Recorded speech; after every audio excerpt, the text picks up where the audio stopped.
하기 위해서 심지어는 이제 고난주간이 되면 흰색 옷을 입고 부활의 기쁨 가운데 그랬던 것이 신앙의 선배님들의 모습이었습니다. 이제 교회는 40일에 대한 사순절을 지키지 않습니다. 사순절을 지키지 않는 이유는 무엇이냐면 성경의 기록이 없기 때문입니다. 성경은 사순절을 기록하고 있지 않습니다. 단지 이 사순절의 의미는 제일 수요일이라고 이야기하는 그 시간부터 시작해서 부활절 직전까지의 기간은 40일 동안, 정확히 이야기하면 40일이 아닙니다. 좀 더 긴 기간 동안 카톨릭에서 지켜왔었는데 그것에 대해서 저희가 이제 함께 동참해서 예수님을 묵상하고 그의 고난에 동참하자라는 시간을 지켰는데 이것이 율법과 규례처럼 느껴져서 교회는 과감하게 이것을 내려놓았습니다. 그리고 총회는 사순절을, 저희 교단은 사순절을 지키지 않습니다. 그리고 이제 고난주간과 부활절의 기쁨에 동참하는 것이 지금의 모습입니다. 하지만 우리가 놓쳐서는 안 되는 게 있습니다. 비록 우리는 사순절을 지키지는 않지만 부활절을 기준으로 해서 이 사순절의 기간에 과거에 우리가 지켰던 그 의미를 생각해보면서 이 고난주간이 그리고 이 사순절이 어떤 의미를 가지고 있는지를 살펴봐야 되는 것을 보게 됩니다.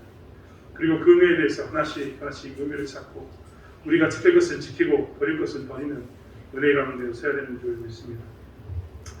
예수를 믿는다는 것은 무엇일까요? 예수를 믿는다는 것은 그의 말과 그의 행동, 그의 결과에 대해서 나의 것으로 받아들인다는 의미입니다. 예수님이 하셨던 말씀이 아멘으로 우리가 화답함으로 나의 말씀이 되었습니다 라는 고백하는 것, 그의 삶의 행동들이 아멘으로 우리가 삶의 행동으로 쫓아감으로 나의 것이 되었습니다 라고 고백하는 것이 예수님을 믿는 겁니다. 예수님을 믿는다고 이야기했는데 예수님을 믿지 않는 모습 가운데 있는 것은 말이 되지 않습니다. 예수님을 믿는다고 말을 하는데 밖에서는 살인을 하고 밖에서는 도둑질을 하고 이것은 말이 되지 않습니다. 그것은 사실 예수를 믿는 게 아닙니다.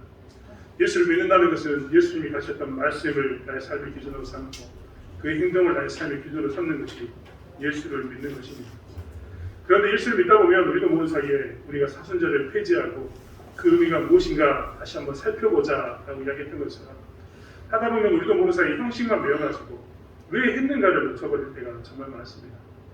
예수님을 믿는다고 이야기하면서도 우리는 예수님의 말을 기억하지 못할 때가 정말 많습니다.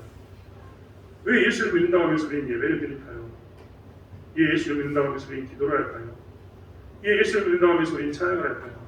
어떤 때는 우리가 기도를 하고 예배를 드리고 찬양을 함에도 불구하고 그 가운데 예수가 없는 예배, 예수가 없는 찬양, 예수가 없는 기도를 할 때가 너무나 많습니다. 마치 불상 앞에 가서 손을 들고 기도하는 것처럼 그렇게 할 때가 너무나 많다는 겁니다.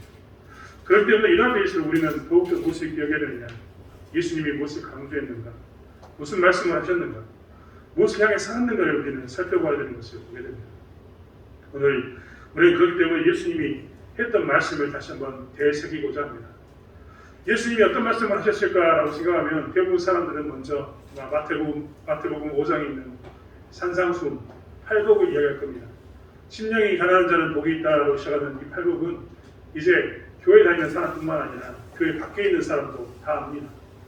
팔복에 관한 이야기는 말하지 않아도 저게 팔복에 관한 이야기구나 수많은 사람들이 이야기합니다. 아마 예수님이 하셨던 말씀을 기억하라고 이야기하면 어떤 사람이 이렇게 팔복을 이야기할지도 모르겠습니다. 좀 더 기적을 말하거나 좀 더 내가 뭔가 체험이 있는 삶을 살기 원하는 사람이 있다면 예수님이 어떤 말씀을 하셨는가라고 물어보면 그 사람은 누가복음에 있는 갈리다금을 이야기할지도 모르겠습니다. 갈리다금을 이야기하면서 그 회당장의 12살 된 딸이 죽었었는데 살아나는 그 사건을 기억하면서 하나님 나에게도 이런 놀라운 기적이 나타나기 원합니다. 내 삶 가운데 상식을 파괴하고 내 문제가 정말 예수 이름으로 승리하는 삶을 살기 원합니다 라고 생각할지도 모릅니다. 저도 어렸을 때 정말 이 찬양 많이 불렀습니다. 깜깜한 인생길 하고 찬양하면서 시작했던 이 찬양, 일어나 그러나 달리다고 이 찬양을 얼마나 많이 불렀는지 모르겠습니다. 소녀야 일어나라는 이 이야기는 그래서 예수님의 기적을 바라는 그 사람들의 입술 속에서는 예수님이 하셨던 놀라운 선포 중에 하나로 기억되는 사람이 많을 겁니다. 아무튼 우리는 우리의 상황에 맞게 그리고 배운 거에 맞게 그동안 봤던 거에 맞게 예수님의 말씀을 기억하고 있을 겁니다. 그리고 그 예수님의 말씀 가운데 나의 상황에 맞는 말씀을 지금도 간직하고 살 것입니다. 오늘 본문 마가복음 10장을 읽었는데 마가복음 10장은 예수님이 하신 말씀 중에 하나입니다. 그런데 오늘 고난주간 특별히 사순절의 기간에 우리가 비록 사순절은 지키지 않지만 이것을 기억하자라고 이야기하는 그 의미를 찾아보자라고 이야기하는 이 시점에 오늘 마가복음의 이야기를 꺼낸 이유는 예수님이 무려 이 이야기는 3번이나 강조해서 이야기했기 때문입니다. 한 번 이야기한 게 아니라 2번 이야기한 게 아니라 3번 이야기했습니다. 늘 말씀드린 것처럼 성경에서 3번을 이야기했다는 것은 정말 많이 강조했고 너무나 중요하고 완전한 것, 즉 더 이상 이것을 놓쳐서는 안 된다는 의미를 가진 의미가 이 예수님의 말하는 성경에서 말하는 숫자 3의 의미입니다. 그런데 예수님은 무려 오늘 부활과 죽음에 대해서, 죽음과 부활에 대해서 3번이나 제자들에게 이야기했습니다.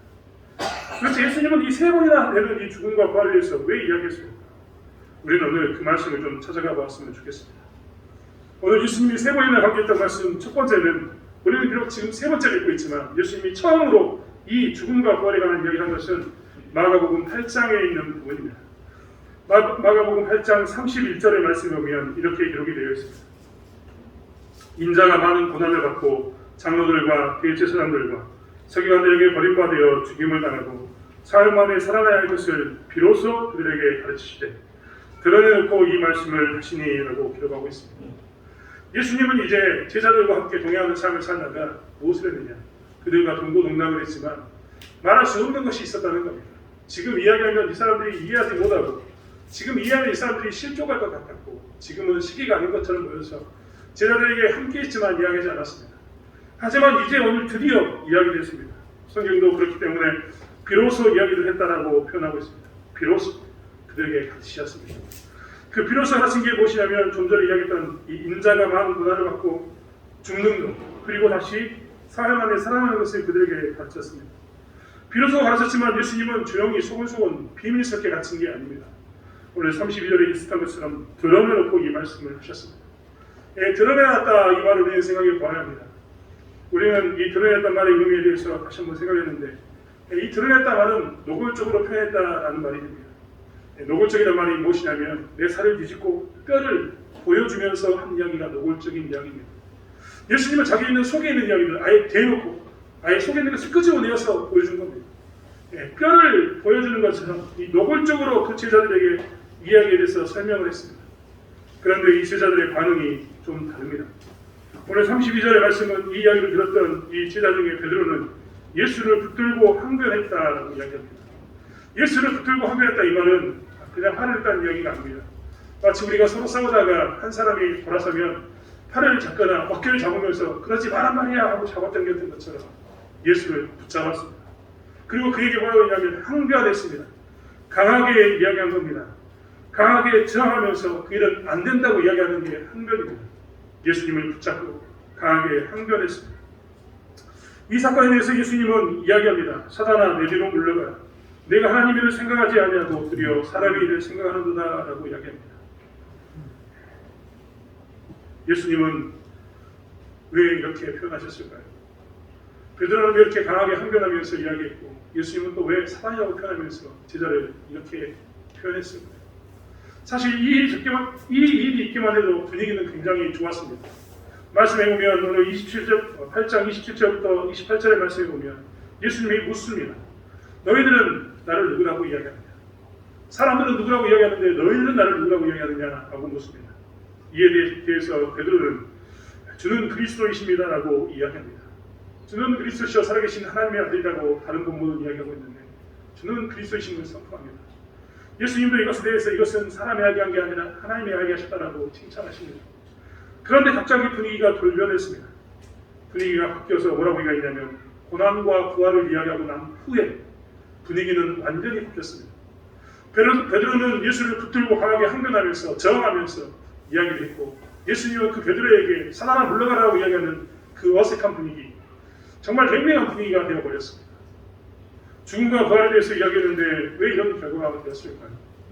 그들은 지난 시간 동고동락하면서 함께 있었고 그리고 이제 예수님은 비로소 이제는 이야기할 때가 되었겠다라고 생각하면서 이야기를 했습니다. 그것도 노골적으로 이 오늘 성경의 표현에 의한다면 아주 드러내놓고 이 말씀을 하셨는데 왜 이런 분위기가 되었을까? 베드로와 예수님, 아니 예수님과 예수님의 제자들의 사이에는 무엇이 섞기에 이런 분위기가 되었을까요? 사실 우리는 오늘 본문을 통해서 알 수 있는 것이 있습니다. 예수님과 지금 제자들의 목표가 다르다는 겁니다. 사실 사람은 내가 무엇을 향해 달려가는가에 따라서 그 결과를 달리 맞이하게 됩니다. 예를 들면 이런 겁니다. 같은 이런 표현을 해서 죄송합니다만 어떤 사람이 미화원으로 가서 청소를 열심히 하고 있으면 사람들은 그래서는 안 되는데 그들을 비하합니다. 공부를 얼마나 안 했으면 정말 이래서는 안 됩니다. 그가 얼마나 그랬으면 일을 했을까라고 비하하는 경우가 굉장히 많았습니다. 지금은 그렇지 않지만 과거에는 그런 사람이 너무 많았고 지금도 청소를 하고 있는 사람을 보면 어떤 때는 자녀들에게 너는 저렇게 살지 말라고 이야기하는 사람도 있다고 합니다. 그래서는 절대 안 됩니다. 하지만 사람들은 그 청소하는 사람을 보면서 그렇게 표현한다는 겁니다. 청소하는 사람에 대해서 그렇게 표현하는 사람이 있는가 하면 어떤 사람은 청소하는 사람인데 이렇게 표현하는 사람도 있습니다. 그는 지금 하나님이 만드신 지구를 청소하고 있고 지구를 관리하고 있다라고 이야기하는 겁니다. 사실 이 지구를 관리하고 있다 이 말은 성경에 나오는 그 말씀처럼 이 땅에 충만하고 이 땅을 관리하라고 이야기하는 그 말씀을 따르고 있다라는 표현이 됩니다. 같은 행동을 하고 있습니다. 같은 행동을 하고 있는데 한 사람은 그것이 아주 비천한 일, 청소의 일이라는 비천한 것으로 취급하게 되고 한 사람은 무엇이라고 이야기하냐면 그것은 하나님의 뜻에 따라서 지구를 관리하는 일, 아주 소중한 일이라고 표현하게 됩니다. 같은 일인데 서로 다른 표현이 나오게 된 이유는 무엇이냐면 그들이 생각하는 목표가 다르기 때문입니다. 그들이 생각하는 방식이 다르기 때문입니다. 같은 일을 하지만 하나님이 주신 그 뜻 안에서 일하는 사람은 나는 지금 하나님이 주신 뜻 가운데서 이 지구를 관리하고 있다는 관리자의 신분이 됩니다. 같은 일을 하고 있지만 하나님 뜻을 모르는 사람은 자기가 왜 이렇게 사는지에 대해서 원망하게 될 것이고 불평하게 될 것이고 부끄럽게 여기는 그러한 삶을 살게 될 것입니다. 같은 행동인데 그들이 어떤 것을 바라보는가, 어떤 것을 쫓아가는가에 따라서 한 사람은 굉장히 고귀한 신분이 되고 한 사람은 아주 비천한 신분이 되는 그런 모습 가운데 있습니다. 이뿐만 아닙니다. 같은 도구를 사용할 때도 마찬가지입니다. 우리는 칼을 어떻게 쓰는가에 대해서 늘 이야기합니다. 어떤 사람은 칼을 가지고 살인을 하고 강도짓을 합니다. 어떤 사람은 칼을 가지고 요리를 하고 수술을 합니다. 한 사람은 같은 칼이지만 어떻게 되냐면 그것을 통해서 사람을 살리는 일을 합니다. 한 사람은 같은 칼이지만 사람을 해하는 일을 하게 됩니다. 그들의 인생은 정반대의 다른 결과를 가져오게 됩니다. 무엇이 차이인가라고 살펴보면 같은 행동, 같은 도구이지만 그들이 무엇을 바라보는가에 대한 차이입니다. 무엇을 향해서 살고 있는가에 대한 차이로 무엇을 가지고 다니면 엄청난 큰 결과의 차이를 갖습니다. 예수님과 이 제자들의 모습을 보면 이 두 부류의 예수님이 바라보는 시각과 제자들이 바라보는 시각은 엄청나게 큰 차이가 있는 것을 보게 됩니다. 예수님이 바라보는 목표는 여기에 있고 제자들이 바라보는 목표는 여기에 있기 때문에 어떻게 되느냐, 서로 정반대의 이야기, 냉랭한 분위기가 됩니다. 예수님이 목표는 여기에 있기 때문에 그의 죽음과 부활에 대해서 예수님은 이 목표를 향해 나간다고 이야기하는 거고 제자들은 그들의 목표가 여기 있기 때문에 그 죽음과 부활에 대해서 안 된다라고 이야기합니다. 그리고 다투게 되었습니다. 지향하는 목표가 다르면 이렇게 됩니다. 서로 다른 모습 가운데 나가게 된다는 겁니다. 우리는 고난과 부활을 들을 때 어떤 목표를 지향하고 있습니까? 예수님이 바라고 있던 그 모습을 향한 그 모습 가운데 고난과 부활을 바라고 있습니까? 아니면 제자들이 바라보고 있는 이 모습 가운데 이 목표를 가지고 고난과 부활을 바라보고 있습니까? 우리는 한 번쯤 생각해 봐야 된다는 겁니다. 우리는 예수를 믿으면서 늘 이야기합니다. 하나님, 저는 사나 죽으나 주님의 것입니다. 사나 죽으나 주님의 것입니다라는 그 아름다운 고백을 합니다. 그 고백의 의미는 아마 이런 것일 겁니다. 내가 이 땅에 살아도 하나님의 것이고 천국에 가도 하나님의 것입니다라는 고백일 겁니다. 하지만 그 의미의 또 다른 고백은 이런 겁니다. 예를 들어서 내가 하나님 일을 하면서 내가 부유해져도 가난해져도 나는 하나님의 것입니다. 내가 하나님 일을 하면서 나는 병들어도 혹은 건강해도 하나님의 것입니다라고 고백하는 것이 사나 죽으나라는 고백일 것입니다. 이것이 하나님이 원하는 목표고 하나님이 원하는 그 삶인 것을 알기 때문에 우리는 그렇게 쫓아간다는 겁니다. 하지만 요즘 예수 믿는 사람을 보면 너무나 깍쟁이 같습니다. 표현이 좀 그래서 죄송합니다만 정말 깍쟁이 같습니다. 이것저것 다 재보고 난 후에 이것저것 다 계산해보고 난 후에 나에게 유익이 있는가 없는가를 판단하고 이것이 나에게 유익이 되면 그 일을 행하는 마치 깍쟁이처럼 보는 그런 모습 가운데 사는 그리스도인들이 너무나 많다는 겁니다.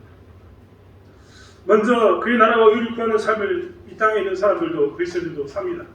하지만 요즘 그리스도인들은 먼저 그의 나라와 의를 구하는 삶을 살면서도 마치 그 뒤에 나오는 그리하면 이 모든 것을 너에게 더하시려는 조건들이 있기 때문에 예수를 위해 사는 것처럼 보입니다. 누가복음 6장 37절로 38절에 있는 것처럼 비판하지 말라 그러면 너희가 비판을 받지 않을 것이요 정죄하지 말라 그러면 너희가 정죄를 받지 않을 것이요 용서하라 그러면 너희가 용서를 받을 것이라고 하는 이 말씀을 보면서 그리스도인들은 비판하지 않고 정죄하지 않고 용서하는 삶을 사는 것처럼 보입니다. 그런데 그들의 삶 가운데는 그 뒤에 조건적 내가 비판받지 않을 것이기 때문에 내가 정죄받지 않을 것이기 때문에 내가 용서받을 것이기 때문에 마치 비판하지 않고 정죄하지 않고 용서하는 삶을 사는 것처럼 보입니다. 하나님이 원하는 것처럼 나눠주는 삶을 분명히 살고 있는데 주라고 하는 그 베풀라고 하는 삶을 분명히 살고 있는데 말씀에 있는 것처럼 주라 그리하면 너희에게 줄 것이니 곧 후일되어 누르고 흔들어 넘치도록 하여 너희에게 안겨주리라라는 그 말씀 때문에 하나님께서 원하는 그 말씀의 그 뒤에 있는 조건적 내가 이걸 베풀면 하나님께서 나에게 후히 누르고 흔들어 넘치도록 부어주겠지라는 그것 때문에 예수를 믿는 것처럼 보이는 그것 때문에 하나님의 사는 삶처럼 보이게 된다는 겁니다. 같이 나누고 사는 삶, 같이 그의 나라와 의를 구하는 삶, 같이 살지만 비판하지 않는 삶을 살지만 마치 오늘날의 성도들은 하나님께서는 그저 사나 죽으나 하나님을 위해서 기도하고 있는데 오늘날 사는 우리들은 마치 조건절에 있는 뒤에 있는 말처럼 그리하면 하나님께서 이 모든 것을 우리에게 더해 주시겠지. 내가 비판하지 않으면 나도 하나님께 비판받지 않겠지. 내가 정죄하면 하나님께 정죄받지 않겠지.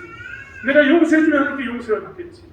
내가 베풀면 하나님께서 후히 흔들어 부어 넘치도록 나에게 주시겠지라는 그것 때문에 하나님을 섬기는 것처럼 보인다는 겁니다.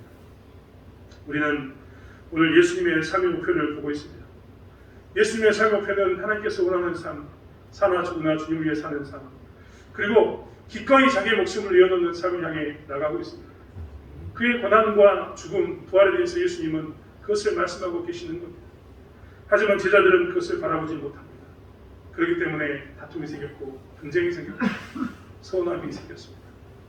오늘날 우리는 어떻게 사는지 한번 우리의 모습을 이 고난 그리고 부활이 다가오는 이 시점에 생각해 보기도 합니다. 우리는 과연 무엇을 향해 무슨 목표를 가지고 나가고 있을까요?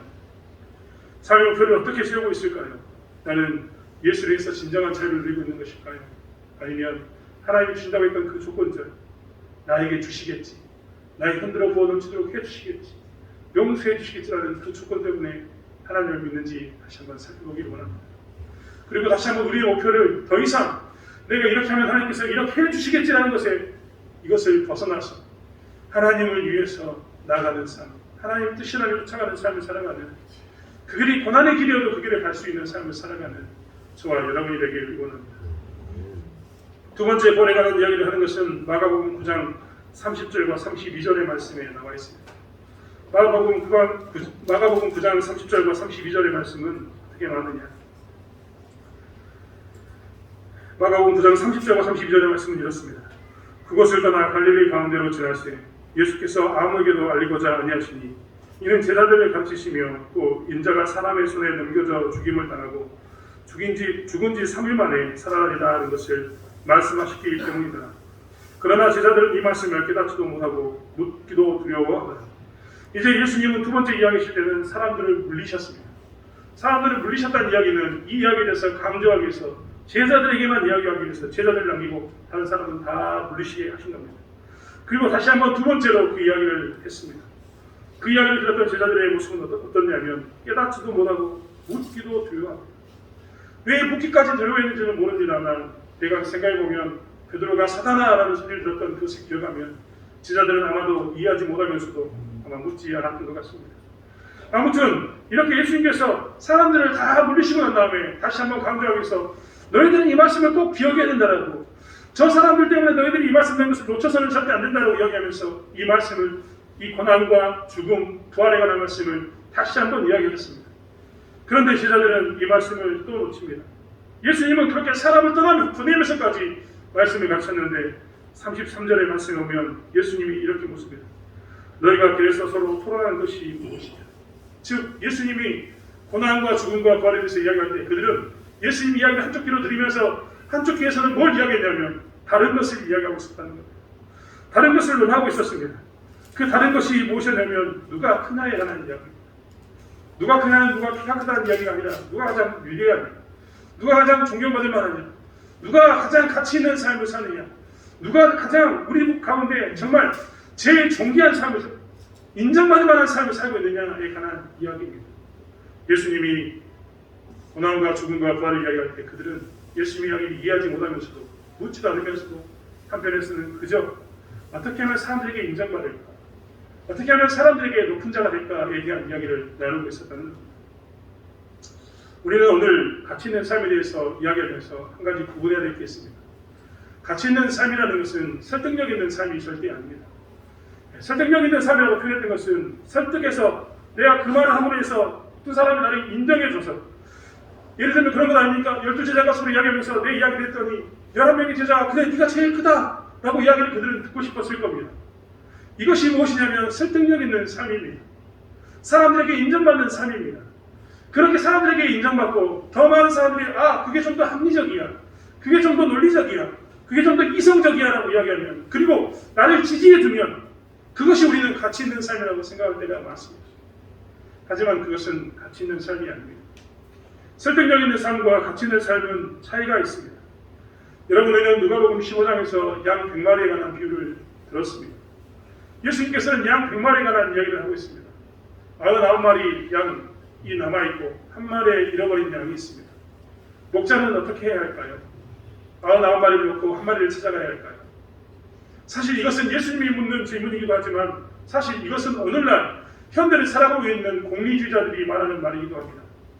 공리주의자라는 사람은 어떤 사람이냐면 많은 사람들이 유익을 얻는다면 그것이 정의이다라고 이야기하는 사람들입니다.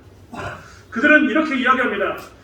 어떤 문제가 있어서 그 수많은 사람들이 어려움을 겪고 있는데 그 어려움을 준 사람이 한 사람입니다.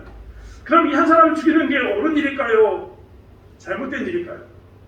예를 들면 독일이라는 나라가 있는데 그 나라의 대통령이 히틀러입니다. 히틀러에 의해서 전 세계가 전쟁 가운데 있습니다. 그럼 히틀러를 죽여서 전 모든 사람들이 평화를 누리는 것이 옳은 일일까요? 나쁜 일일까요? 공리주의자들 입장에서는 옳은 일입니다. 오늘날 많은 사람들의 입장에서는 그 한 사람을 죽이는 것이 옳은 이야기입니다. 그렇다면 그 이야기를 가져와서 99마리가 한 마리가를 우리는 살펴보았으면 좋겠습니다. 내가 가진 양이 100마리가 있는데 99마리 양은 지금 내 앞에 있습니다. 한 마리의 양이 없습니다. 한 마리의 양을 찾는 것이 옳은 일일까요? 잘못된 일일까요? 공리주의 입장에서 본다면 그것은 잘못된 이야기입니다. 오늘날 많은 사람들은 그것은 잘못됐다라고 이야기합니다. 한 마리를 버리라고 이야기합니다. 그것은 버려야 되는 게 마땅하다고 이야기합니다. 99마리를 챙겨야지 왜 한 마리를 챙기냐고 많은 사람들이 이야기할 겁니다. 99마리를 버려두고 한 마리를 찾는 것은 비이성적이고 비논리적이고 비합리적이라고 사람들은 이야기할 겁니다. 하지만 예수님은 한 마리를 찾습니다.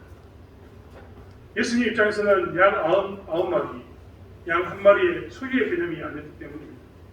예수님은 그 후에 10드라크마의 이야기를 하고 그 후에 잃어버린 아들에 관한 이야기를 합니다.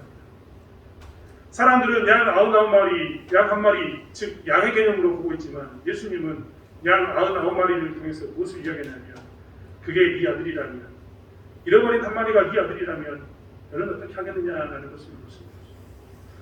중국에서 한 아버지의 이야기가 한동안 회자된 적이 있었습니다. 그 아버지는 아들을 잃어버렸습니다. 2살 때 아들을 잃어버리고 난 아버지는 24년 동안 아들을 찾았습니다. 24년 동안 찾았다는 이야기는 좀 쉬었다 찾고 쉬었다 찾다는 이야기가 아닙니다. 그 아버지는 그가 할 수 있는 최선의 방법으로 자기의 재산을 팔아서 오토바이를 샀습니다. 무려 그 오토바이를 타고 24년 동안 하루도 쉬지 않고 돌아다녔습니다. 뒤에 깃발을 들고 내 아들을 찾는다라고 그 아버지는 오토바이를 탔습니다. 여러 대의 오토바이를 바꾸고 난 후에 그가 오토바이를 타고 중국을 누볐는데 그 누빈 키로수가 50만 킬로입니다. 그리고 24년 만에 그 아버지는 아들을 찾았습니다. 아들을 찾는 아버지의 마음은 이런 겁니다. 잃어버린 양 한 마리인 것처럼 보이지만 그 잃어버린 양이 내 자식이라면, 내 아들이라면, 내 딸이라고 이야기한다면 우리는 한 마리는 버리고 99마리를 챙깁시다라고 절대 이야기하지 못합니다. 한 마리를 버리는 것이 더 합리적이고 이성적이라고 우리는 절대 이야기할 수 없습니다. 예수님은 우리에게 그것을 묻습니다. 많은 사람들은 누가 더 큰가, 누가 더 사람이 지지를 받는가를 따지는 그 시점에 예수님께서 묻는 것은 고난의 길을 가는 것, 그리고 고난을 받는 것, 죽음 가운데 부활의 길을 가는 것은 그런 길이 아니라고 우리에게 말씀하고 계시는 겁니다. 예수님은 항상 우리에게 이야기하십니다. 가치 있는 삶은 무엇이냐? 고난처럼 보이는 그 길, 죽음이 기다리는 그 길, 그리고 부활이 있는 그 길이라면, 그리고 그것이 아버지의 뜻이라면 그 길을 가는 것이 가치 있다라고 이야기합니다. 사람들 보기에는 비논리적이고 비이성적이고 비합리적일지 모르지만 하나님의 뜻을 순종하는 것, 그리고 그 길을 기꺼이 가는 것이 더 가치 있는 삶이라고 이야기하고 있다는 겁니다. 이해하지 못하는 자들에게 하나님께서는 말씀하십니다. 사랑하는 자들아, 우리가 서로 사랑하자. 사랑은 하나님께 속한 것이니 사랑하는 자마다 하나님으로부터 나서 하나님을 알고, 사랑하지 아니하는 자는 하나님을 알지 못하나니 이는 하나님은 사랑이십니다. 하나님의 사랑이 우리에게 이렇게 나타난 바 되었으니 하나님이 자기의 독생자를 세상에 보내심은 그로 말미암아 우리를 살리려 하십니다. 사랑은 여기 있으니 우리가 하나님을 사랑한 것이 아니요 하나님이 우리를 사랑하사 우리의 죄를 속하기 위하여 화목제물로 그 아들을 보내셨습니다. 하나님의 사랑은 여기 있다는 겁니다. 사실 우리는 그렇기 때문에 이 고난주간 기억해야 합니다. 무엇을 기억해야 합니까? 우리는 어떤 길을 가야 합니까? 하나님은 사랑하기 때문에 그의 독생자를 기꺼이 보냈고 그의 독생자를 죽음의 길, 고난의 길, 그리고 부활의 길로 보내셨습니다. 그리고 우리 또한 예수님을 믿는다면 그 길을 가야 되는 것이 우리의 모습인 것을 보게 됩니다. 우리에게는 그것이 더 가치 있는 삶이기 때문입니다. 사랑하는 길을 쫓아가는 것, 사랑을 위해서 모든 것을 헌신하는 것이 더 가치 있는 길이기에 우리에게 그 길을 보여주고 계신다는 겁니다. 세 번째로 고난과 부활에 관한 이야기를 보시는 게 오늘 본문의 장면입니다. 32절부터 말씀해 보면 마가복음 10장 32절의 말씀은 이렇게 이야기하고 있습니다. 예루살렘으로 올라가는 길에 예수께서 그들 앞에 서서 가시는데 그들이 놀라고 따르는 자들은 모두 두려워하더라. 이에 다시 12제자를 데리시고 자기가 당한 일을 말씀하여 이르시되 보라, 우리가 예루살렘에 올라가느니 인자가 대제사장들과 서기관들에게 넘겨지매 그들이 죽이기로 결의하고 이방인들에게 넘겨주겠고 그들은 능욕하며 침뱉으며 채찍질하고 죽일 것이나 그는 3일 만에 살아나리라 하시니, 예수님은 이제 32절에 예루살렘으로 올라가십니다. 죽음이 기다리고 있는 그 길을 가고 계신다는 겁니다. 마지막 장면입니다. 그의 죽음이 직면해 있는 그 상황 가운데 마지막 장면 가운데 그는 세 번째로 제자들에게 이야기합니다. 다른 때와 달리 예루살렘에 올라가는 길 가운데 하는 이 말씀은 예수님의 마음이 가장 잘 표현되어 있었을 겁니다. 나 이제 곧 죽음이 직면해 있는데 너희들에게 나의 길을 이야기한다라는 말씀이 이 이야기입니다. 하지만 제자들은 이 이야기에 대해서 알지 못합니다. 그리고 35절의 말씀에 보면 바로 이렇게 이야기하고 있습니다. 세베대의 아들 야고보와 요한이 주께 나와 여호와께 여짜오되 선생님이여 무엇이든지 우리가 구하는 바를 우리에게 하여 주시기를 원하옵나이다. 제자들은 죽음 직전의 마지막까지 고난과 죽음과 부활을 이야기하는데 그들은 이야기합니다. 우리가 원하는 것 그것을 해주십시오. 내가 원하는 것은 무조건 해주셨으면 좋겠습니다라고 고난과 죽음을 등한시하고 부활을 바라보지 못하고 자기들이 원하는 것을 찾습니다. 세 번이나 이야기했다는 것은 아까도 말씀드린 것처럼 정말 강하게 강조한 겁니다. 죽음을 직면한 장면에서 이제 이것만큼은 너희들이 꼭 알기를 원한다라고 예루살렘 직전에서 선포하는 이 말씀은 더욱더 그들에게 각인되어야 되는 말씀이었습니다. 하지만 그들은 여전히 내가 원하는 것을 달라라고 이야기합니다. 사랑하는 성도 여러분, 우리는 지난 시간 동안 수없이 많은 죽음과 고난과 부활을 보았습니다. 예수님이 2000년 전에 돌아가셨지만 그때부터 우리는 죽음과 부활과 그리고 고난에 대한 이야기를 나누고 살았습니다. 그의 고난, 죽음, 부활을 통해서 우리는 수많은 이야기를 들었습니다. 그리고 매년 부활절을 맞이합니다. 매년 고난주간을 맞이하고 매년 사순절의 기간을 맞이하게 됩니다. 그런데 우리는 무엇을 구하고 있을까요? 그런데 우리는 무엇을 쫓아가고 있을까요? 예수님은 우리에게 그렇게 죽음과 고난 그리고 부활의 그 길을 말씀하셨는데 우리는 여전히 우리의 것을 목말라하면서 내가 원하는 것을 달라라고 이야기하고 있지는 않은지 우리의 모습을 살펴보기 원합니다.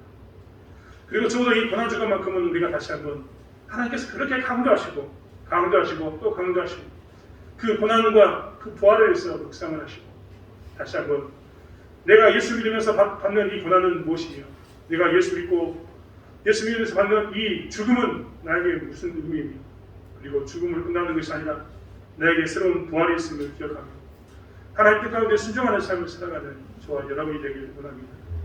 죽음과 부활을 기억한다면 우리는 사나 죽으나 주님의 것임을 고백하지 않을 수 없습니다. 이 땅에서 내가 어떻게 살아야 할지 결단을 내리지 않을 수가 없습니다. 다시 한번 그러한 삶을 살아가는 저와 여러분이 되길 원합니다. 우리의 삶 가운데 예수의 흔적만이 남습니다. 나의 발걸음 가운데 예수의 발걸음이 남는 삶을 살아가는 저와 여러분이 되길 원합니다. 기도하겠습니다. 하나님, 십자가의 배 가운데 저희가 서게 하여 주시옵소서. 예수님은 죽음과